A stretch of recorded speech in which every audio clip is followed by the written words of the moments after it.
سعودی وزارت حج و عمرہ نے کہا ہے کہ یکم رمضان سے مسجد الحرام اور مسجد نبوی میں زیارت اور عبادت کے مشروط اجازت نامے جاری کیے جائیں گے۔ یہ اجازت نامے ایسے افراد کو جاری کیے جائیں گے جنہوں نے کورونا ویکسین کی یا تو دونوں خوراکیں حاصل کر لی ہوں یا پھر ایک ڈوز کے بعد 14 دن کا وقفہ ہو چکا ہو۔ سعودی خبر رساں ادارے ایس پی اے کے مطابق وزارت حج و عمرہ کے عہدیدار نے بتایا کہ اعلیٰ قیادت نے مسجد الحرام، مکہ مکرمہ اور مسجد نبوی کے زائرین اور ان کی خدمت پر مامور اہلکاروں کی صحت و سلامتی کی خاطر مکہ مکرمہ، مسجد الحرام میں عمرہ زائرین اور نماز پڑھنے والوں کی تعداد کورونا SOPs کی پابندی کے ساتھ بڑھانے کا فیصلہ کیا ہے۔ اس حوالے سے 3 نکاتی پروگرام ترتیب دیا گیا ہے۔ یکم رمضان سے عمرہ، مسجد الحرام میں نماز اور مسجد نبوی کی زیارت کے اجازت نامے ویکسین کی دونوں خوراکیں لینے والوں کو جاری کیے جائیں گے۔ یا ایسے لوگوں کو اجازت نامے دیے جائیں گے جنہیں پہلی خوراک لیے 14 دن گزر چکے ہوں گے۔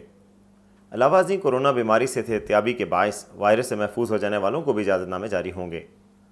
عمرہ، نماز اور زیارت کے اجازت نامے آتمرنا اور توکلنا ایپس کے ذریعے جاری ہوں گے۔ زائرین تاریخ اور وقت کا انتخاب مہیا آپشن کے حوالے سے کریں گے، جبکہ کورونا SOPs پر عمل درآمد کو یقینی بنانے کے لیے صرف اتنی تعداد میں لوگوں کو اجازت نامے جاری ہوں گے جن کی موجودگی سے SOPs پر عمل درآمد متاثر نہ ہوتا ہو۔